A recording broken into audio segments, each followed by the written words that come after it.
Bismillahirrahmanirrahim.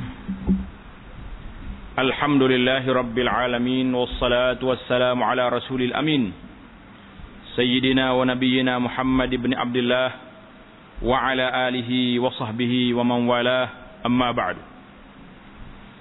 Pelajaran kita dalam kitab Penawar Bagi Hati. Penawar Bagi Hati ini sebuah kitab yang membincangkan tentang penyakit-penyakit, ubat-ubat, dan bagaimana menjaga hati sanubari kita, kalbu manusia ini. Kita telah pun masuk perbincangan kita di dalam kitab yang ketiga, yang membincangkan tentang perangai yang dipuji, akhlak yang mulia, tingkah laku yang terpuji yang mesti kita buat. Setelah kita tahu penyakit-penyakit yang dahulunya, yang zahirnya, yang batinnya. Perkara yang pertama yang perlu kita kena buat iaitulah taubat. At-taubah, bertaubat kepada Allah Subhanahu wa taala. Di mana dalam kitab kita menyatakan taubat itu sendiri, kalau orang tu menangguhkan taubat, dia dosa dua kali. Berdosa hak dia buat maksiat tu satu, dosa menangguhkan taubat tu sekali lagi. Ini dipanggil dosa bertindih. Kemudian di akhir perbincangan kita tu, kita telah pun masuk kepada dosa kecil boleh jadi besar. Dengan beberapa sebab. Tengok muka surat 66 akhir sekali. Ketahui olehmu bahawa dosa kecil itu jadi besar dengan beberapa sebab. Kita jangan ingat kecil-kecil, tapi dia akan jadi besar. Yang pertama, bahawa membilang, mengira kecil akan dia dan menghinakan akan dia. Kita anggap ni kecil, ni simple. Benda tak ada masalah apa-apa ni. Jadi kalau kita rasa benda tu kecil, sedangkan dia dosa. Kan dalam huraian kita dalam Kitabul Kabair, kitab tentang dosa besar, ulama mengatakan, kamu jangan tengok kepada dosa tu kecil ke besar. Tapi kamu kena tengok siapakah yang kamu engkar perintahnya itu. Itu mahal. Kita kena tengok siapakah yang kita derhaka, yang kita langgar peraturannya, yang kita buat maksiat pada dia. Maka barulah kita rasa tak ada dosa kecil, besar semua dosa. Kalau kita tahu kita derhaka kepada siapa? Allah Subhanahu wa taala. Allah Azza wa Jalla yang kita derhaka. Tuhan yang Maha Penyayang, yang Maha Bijaksana, yang Maha Kasih Sayang. Tiba-tiba kita langgar perintah dia. Berat tak berat? Berat. Maka pada waktu itu barulah kita akan terasa. Yang kedua, kita rasa kecil dan kita tidak duka cita dengan sebab melakukannya, bahkan kita gembira pula, happy pula. Tak ada jadi masalah, dosa kecil je tu. Main-main pula dengan dosa. Yang kedua, suka cita ia dengan dia. Suka. Duka cita tak ada sama sekali. Suka pun ada. Dan bermegah-megah ia dengan dia. Duk tunjuk orang pakaian-pakaian ni. Orang laki-laki pakai emas. Ini bukan dosa kecil lah. Tapi nak ceritanya, di kita hari ni tidak nampak benda tu salah. Yang ketiga, bahawa bermudah-mudah ia dengan apa yang Allah Ta'ala tutup atasnya. Tuhan tudung dosa dia. Tiba-tiba dia pergi bongkar, pergi buka pula. Yang keempat, bahawa mengerjakan ia akan dia dengan terang-terang dan menzahirkan akan dia. Allahu Akbar. Kita pergi buat yang terang. Orang lain sembunyi dosa, dia buat maksiat cara mungkar, cara terang-terangan. Hari ini banyak sekali manusia tidak takut pada Allah. Dia berani buat maksiat secara berdepan. Ataupun maksiat tu tersembunyi, tapi dia tayang balik kepada orang. Tunjuk balik kepada orang. Ini aku buat. Tayang gambar dia ke, cerita kepada orang ke, tulis dalam surat khabar. Itu semua orang-orang yang mempermudahkan dosa, menzahirkan dosa dia. Jadi kita sudah baca hadis, kullu ummati mu'afa illal mujahirin. Nabi kata umat aku dalam keadaan baik kecuali orang-orang yang menzahirkan maksiat dia, mungkar dia. Maka orang ini berat. Yang kelima, bahawa keluar dosa itu daripada orang yang alim. Ini hak penyakit. Dosa ini dibuat oleh orang yang tahu agama. Dia tahu halal, dia tahu haram, dia tahu benda ni mungkar, dia tahu benda ni maksiat, tapi dia pergi buat. Maka pada waktu itu orang-orang yang tak pandai agama akan ikut apa yang dia buat. Maka orang ini walaupun dia buat dosa kecil, tapi dikira besar kerana dia menjadi model, menjadi ikutan kepada orang ramai. Jadi kena berhati-hatilah wahai para ustaz, para ustazah. Orang tengok hari ni, Allahu Akbar, siapa jangok tu, comel tu, pipi merah tu, keni lutut tu. Kenapa keni lutut? Atas keni tu warna putih kan macam lutut. Lutut hak makan buah getah atas pokok. Kau tak kenal? Merah sini, main sini, merah sana sini. Tamu-tamu keluar dalam TV pula. Ustazah keluar dalam TV dengan merah. Habis orang ikut, merah habis. Lepas bini tu email apa serabut, nak beli juga alat merah ni. Jadi ikutan orang. Ataupun dia pakai baju yang terlalu apa ni, berhias, bertabarruj, maka menyebabkan orang ikut. Ataupun kita ni orang pandai agama, ustaz, pak imam, bila kita berjalan dengan keluarga kita, nampak anak-anak itu tidak ada langsung beragama, tidak ada tanda dia ni orang beragama, dengan pakaian anak-anak perempuan, pakaian ketaknya, pakai baju t-shirtnya, bungkus aurat, dia panggil bungkus aurat, bukan tutup aurat. Kalau tutup aurat dia pakai baju lega, ini dia bungkus, tahu bungkus macam buah nangka tu. Kalau kita baut nangka tu dah ketak. Sama juga pakai baju ketak. Apa lagi? Pasal lagu, nyanyi-nyanyi. Allahu Akbar. Bila buat majlis rumah dia bercampur gaul laki-laki perempuan. Apa lagi tu, bawa lagi benda-benda mungkar. Maka ini Syekh ni kata, ini termasuk dalam perkara dosa kecil akan jadi besar. Dengan sebab apa? Dengan sebab orang itu, orang yang melakukannya itu orang ahli ilmu yang menjadi ikutan masyarakat. Ini berat. Kita orang ahli ilmu ni kena hati-hati, berhati-hati, bersopan santun, beramal dengan ilmu kita. Orang yang akan ikut mesti dah. Bila ada majlis apa-apa, dia tengok ustaz ada kat situ, majlis ni nampak agak tak baik lah. Tapi bila tengok ustaz ada kat situ, sengih hantar petah sekali pula, orang kapal kata tak apa, syekh ada. Syekh ada punah syekh. Ni masalah dia ni. Sebab apa? Berdasar kepada Nabi kita sallallahu alaihi wasallam bersabda, man sanna fil islami sunnatan sayyi'atan kana alaihi wizruha wa wizru man amila biha min ba'dihi min ghairi an yanqusa min awzarihim syai'. Hadis riwayat Muslim, sesiapa yang melakukan sanna, buat satu ajaran, buat satu perjalanan, satu ikutan yang tidak baik dalam Islam, kita buat, orang ikut. Orang tanya dia, kenapa buat? Ustaz buat, saya ikut dia. Itu dia. Nasyai adalah dosanya dan dosa mereka yang mengerjakan akan dia. Kemudian daripada orang buat lepas dia tidak ada, ataupun dia ada sekali, orang ikut dia. Dengan ketiadaan kurang daripada segala dosa mereka itu suatu. Tak kurang sikit pun. Dosa dia itu 100, dosa ustaz pun boleh sekali juga. Sebab orang ikut dia. La ilaha illallah. Dan dikendaki dengan berjalan itu menyeru ia dengan perbuatan atau dengan perkataan atau menolong ia atasnya. Ikutlah. Siapa dia penganjur ni? Pak Imam ada sekali, tak apa, tak ada masalah. Pak Imam buat juga. Jadi orang akan ikut. Dan firman Allah Ta'ala, wa naktubu ma qaddamu wa atharahum.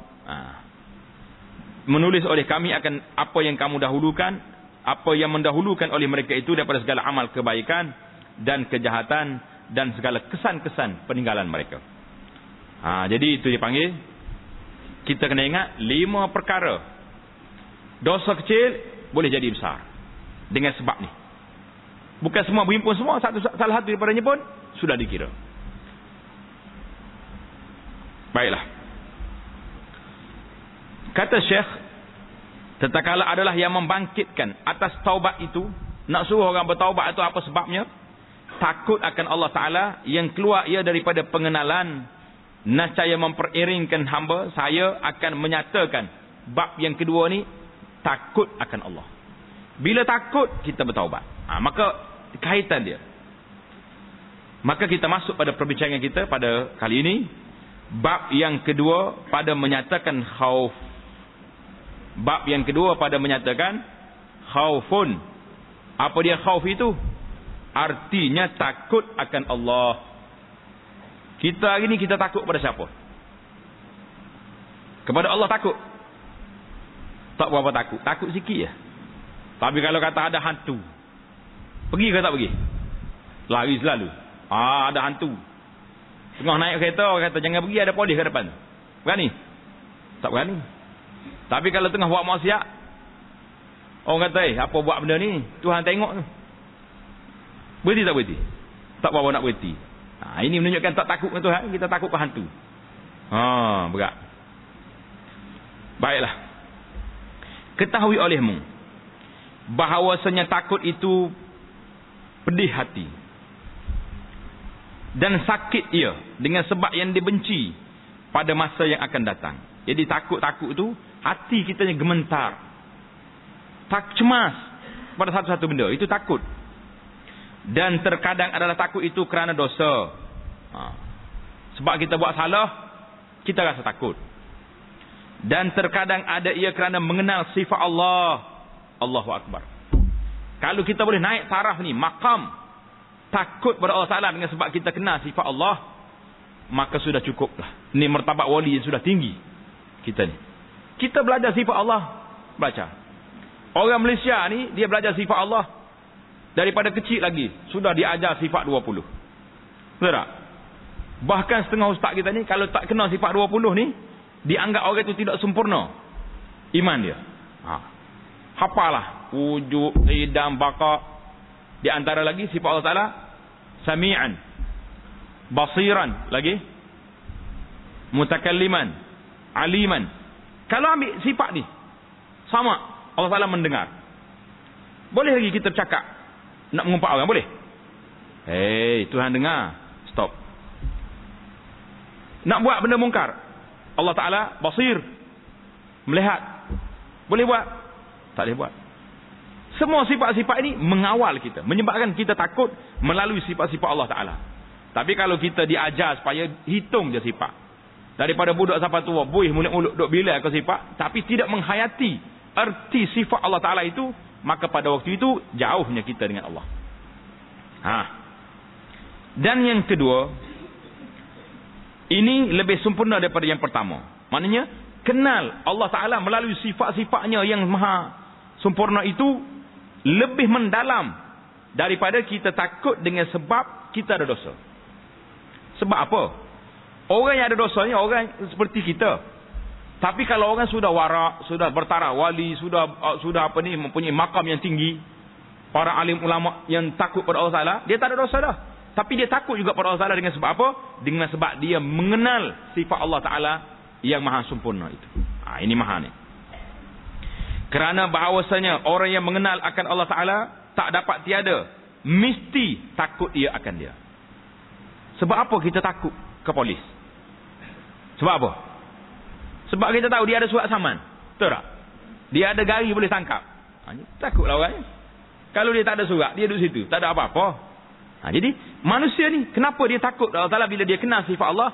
Kerana dia tahu Allah Ta'ala maha gagah perkasa, Allah Ta'ala boleh mengazabkan manusia, Allah Ta'ala boleh mempunyai rahmat yang begitu luas, maka kita akan jadi takut gerun pada Allah Subhanahu Wa Ta'ala. Kerana inilah firman Allah Ta'ala, a'udzubillahi minasyaitonir rajim, innama yakhshallaha min ibadihil ulama. Surah Fatir ayat 28. Artinya sesungguhnya takut akan Allah Ta'ala itu dari segala hamba-Nya sekalian manusia itu, iaitulah sekalian orang yang alim. Lepas alim itu tutup kurungan. Tamat terjemahan. Artinya innama, sesungguhnya ini adat.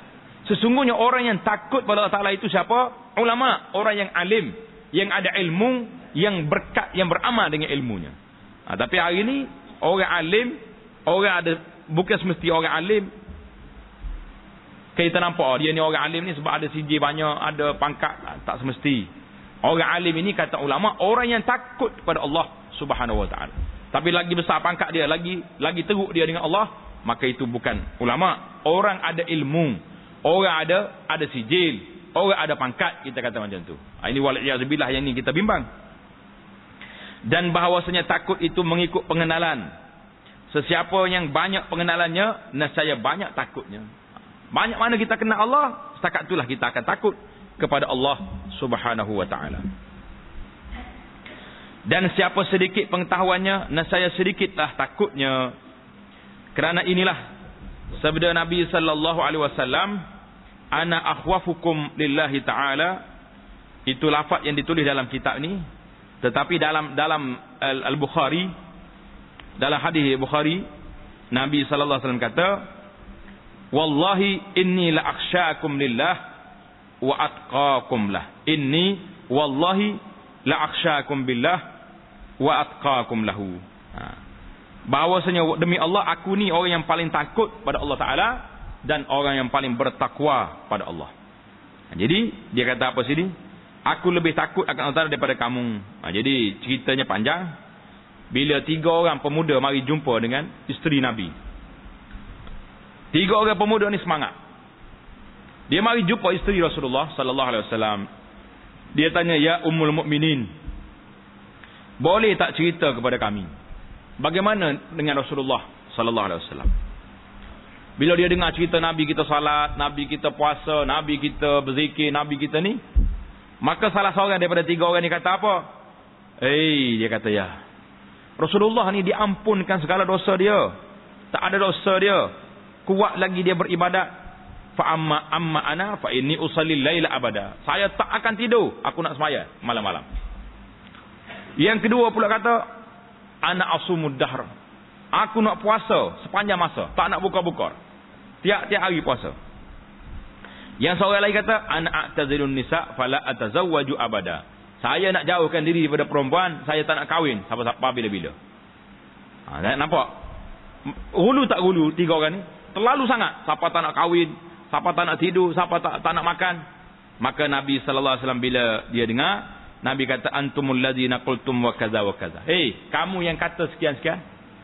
Ama wallahi inni akhsyakum lillah wa atqakum lah. Demi Allah, kata Nabi, aku ni orang yang paling takut pada Allah Ta'ala.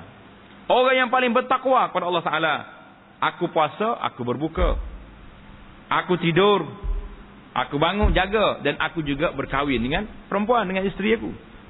Faman raghiba an sunnati falaysa minni. Kata Nabi, siapa yang benci, tak suka dengan sunnah perjalanan aku ini, orang ini bukan pengikut aku. Jadi Nabi nak suruh kita ni bersederhana. Nak cerita di sininya, Nabi kita ni orang yang paling takut pada Allah Ta'ala. Sebab apa? Sebab dialah paling bertakwa, dialah paling mengenali Allah Subhanahu wa Ta'ala. Kerana adalah Nabi sallallahu alaihi wasallam lebih banyak pengetahuannya daripada orang lain, dan bahawasanya takut itu satu kelakuan yang dipuji. Jadi khauf ini salah satu dari kelakuan yang dipuji. Maka telah menghimpun oleh Allah SWT akan 4 perkara bagi sekalian orang yang takut akan Allah. Tanda kat tepi ini, kelebihan takut kepada Allah Ta'ala ada berapa? 4 perkara. Kelebihan orang takut kepada Allah Ta'ala, yang pertama, petunjuk. Siapa dia takut kepada Allah Ta'ala, Allah Ta'ala akan beri petunjuk, pimpinan pada dia. 1.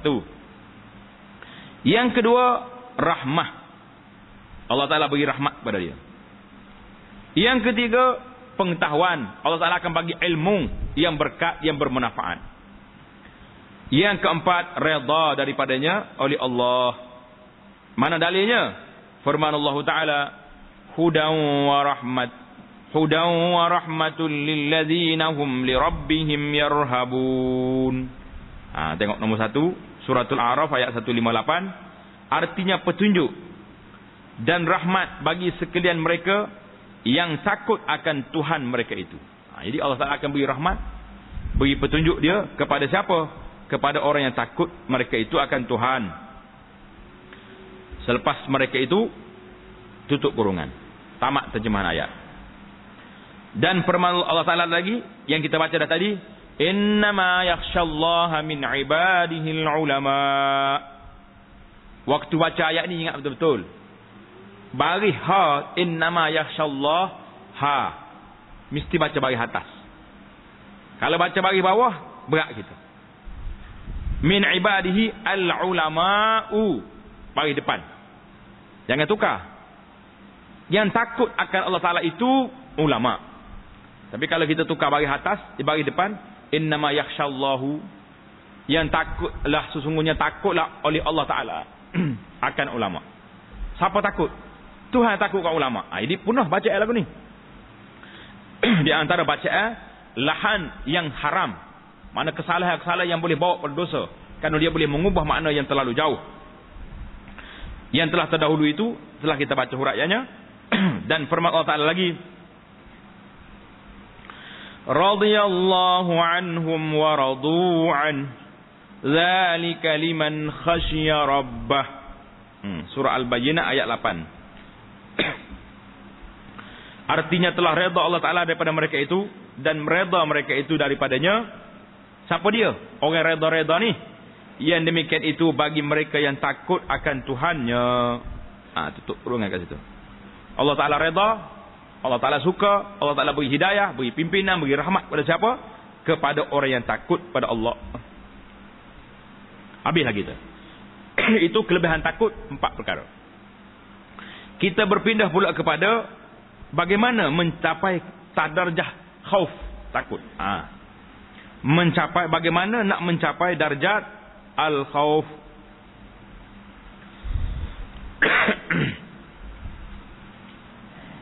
Dan ketahui olehmu akan bahawasanya menghasilkan takut itu, nak mencapai tahap takut itu dengan 2 perkara. Pertama, dengan pengetahuan dan pengenalan. Jadi kita kena tahu dan kita kena kenal. Kenal siapa? Kenal Allah. Maka mereka yang mengetahui akan kebesaran Allah Ta'ala dan akan terkayanya daripada segala makhluk. Apa makna terkayanya? Allah Ta'ala ni tidak berhajat pada makhluk. Dia buat kita. Dia suruh kita ibadat. Dia sediakan syurga untuk kita. Bukan untuk dia, untuk kita. Ini dipanggil tidak berhajat.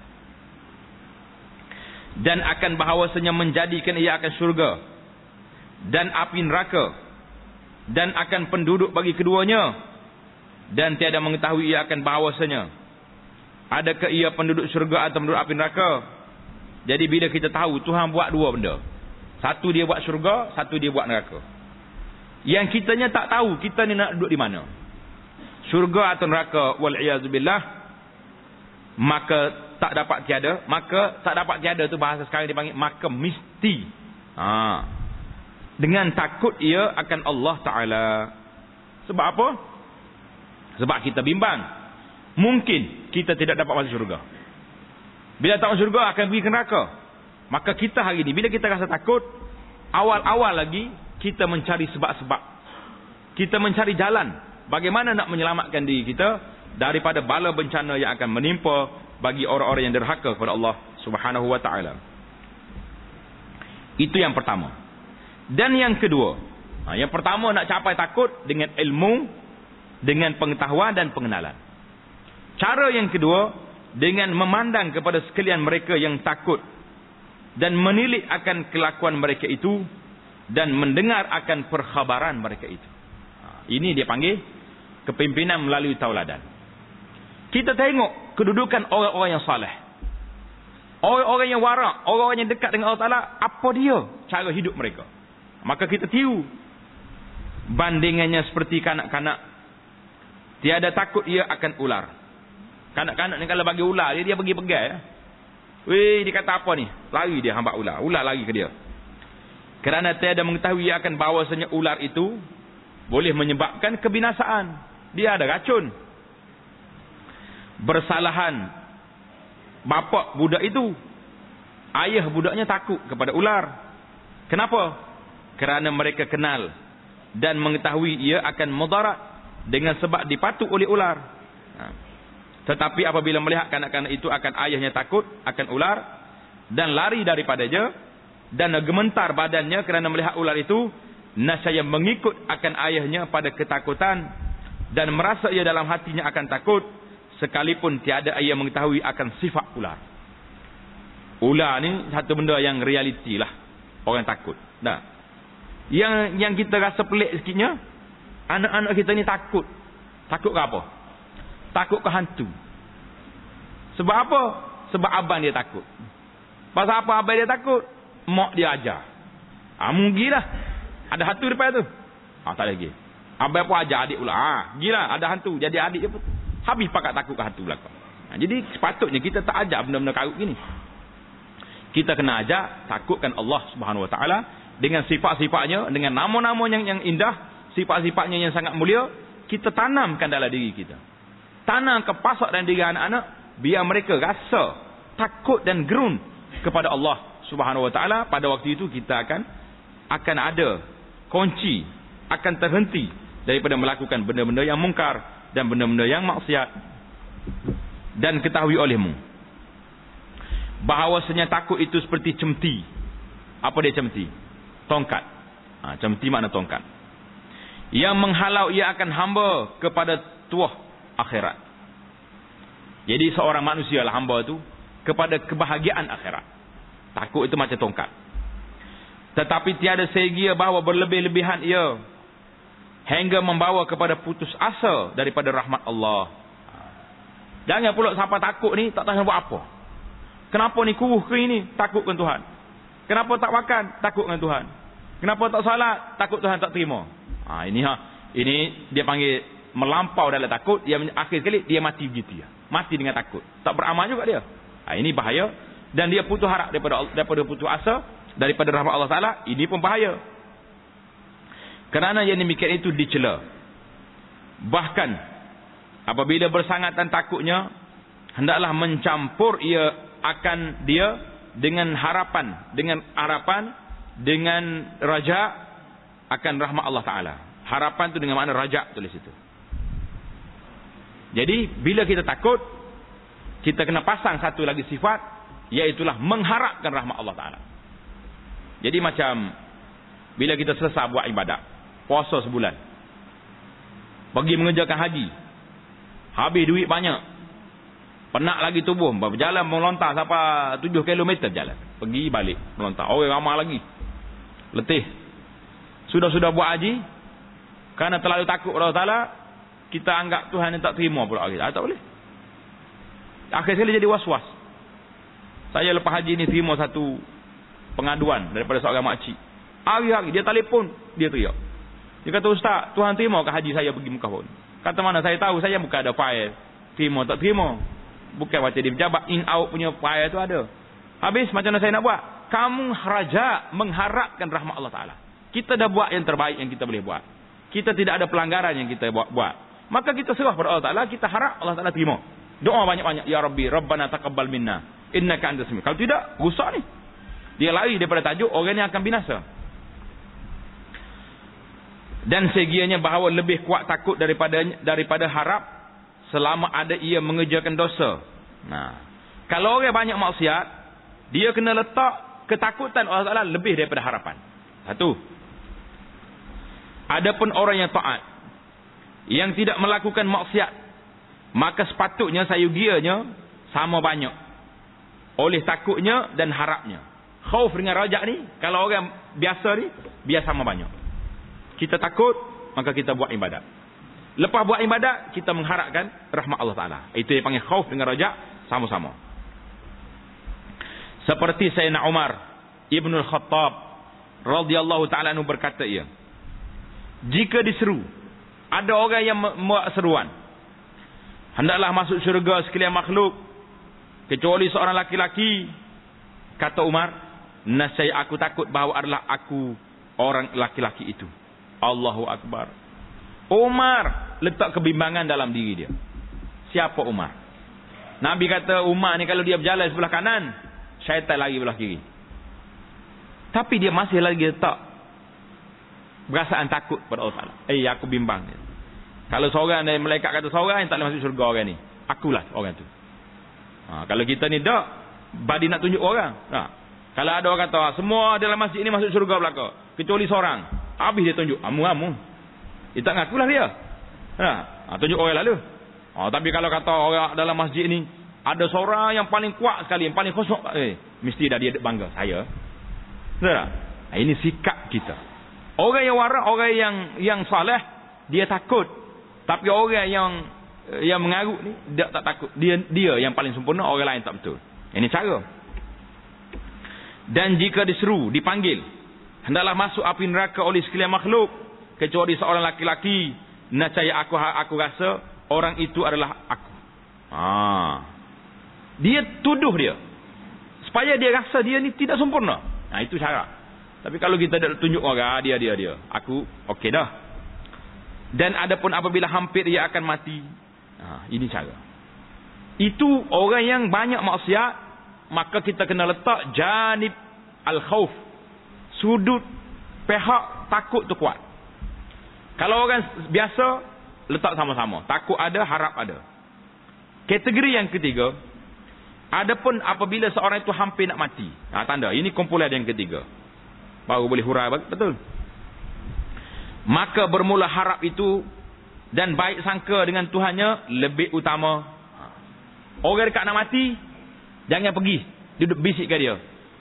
Pakcik, Allah, pakcik lah dulu kuat curi. Kuat tak salat.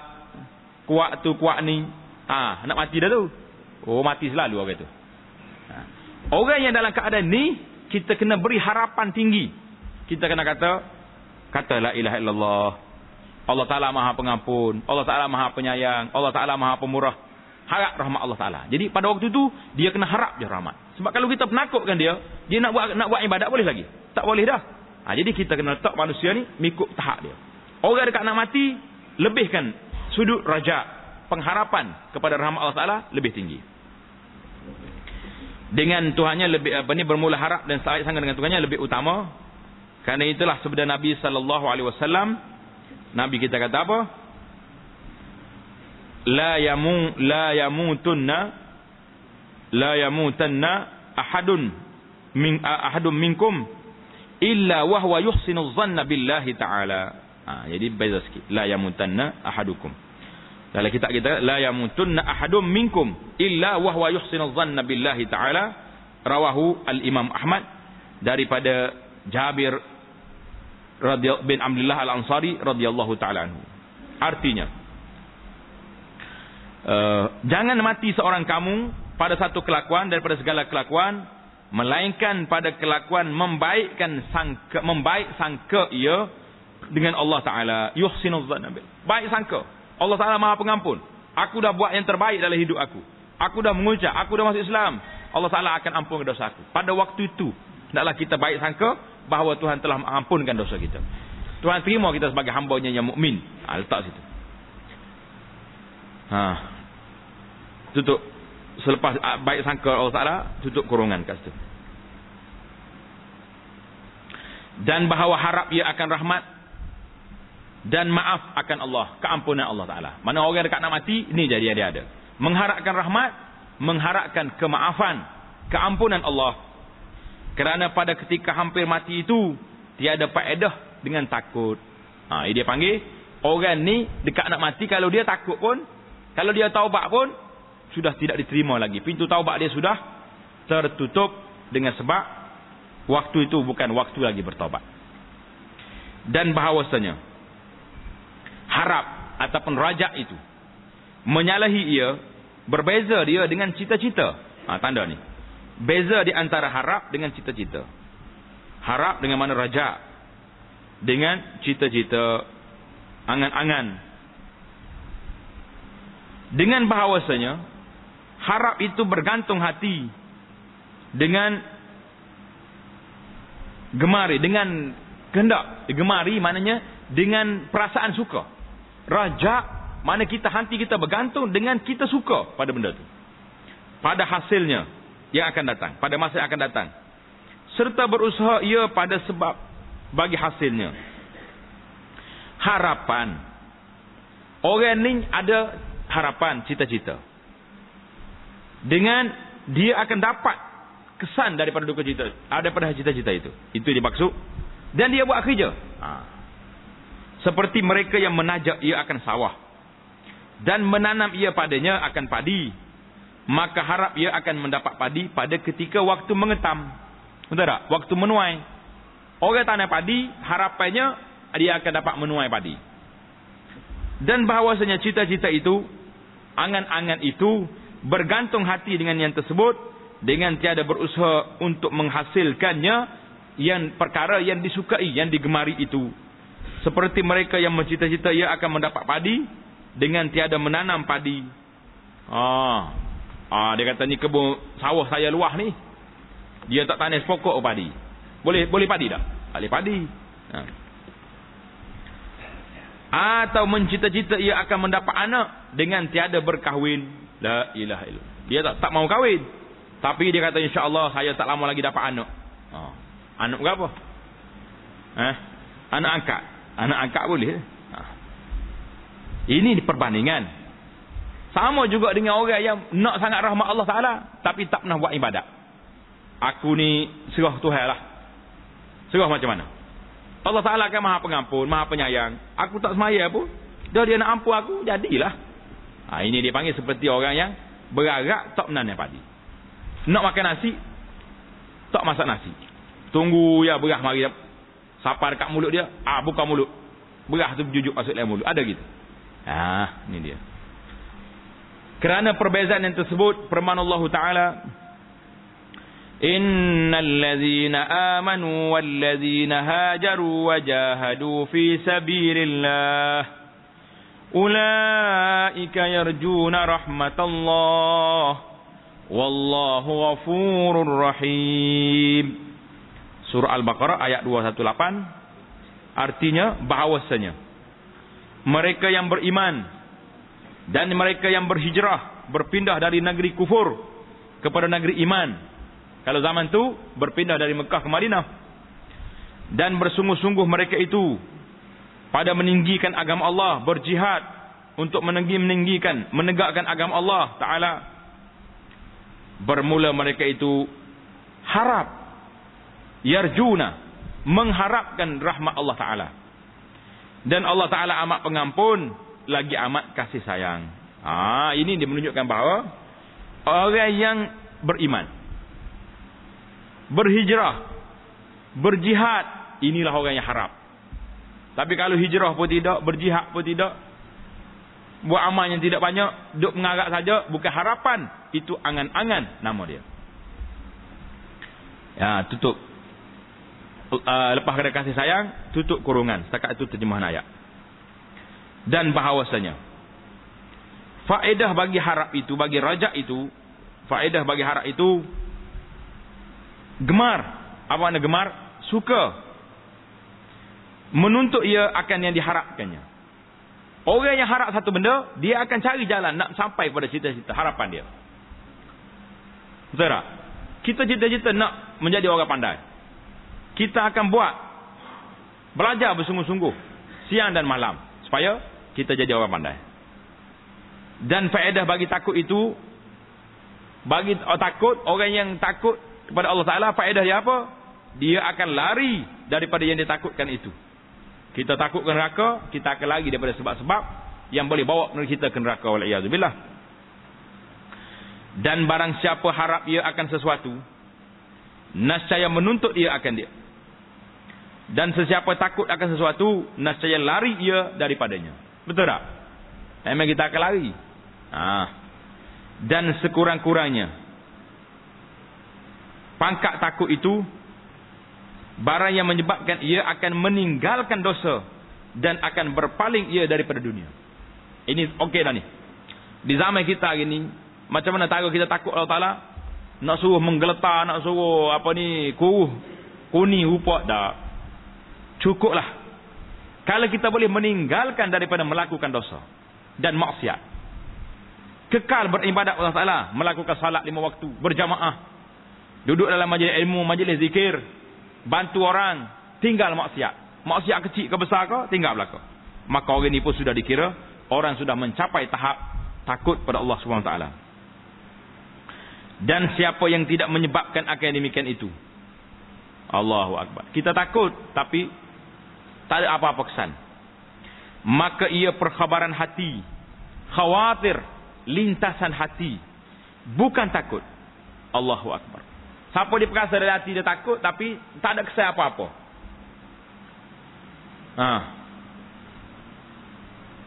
Bahkan bermula takut itu apabila sampai ia nascaya menyebabkan ia akan zahid daripada dunia.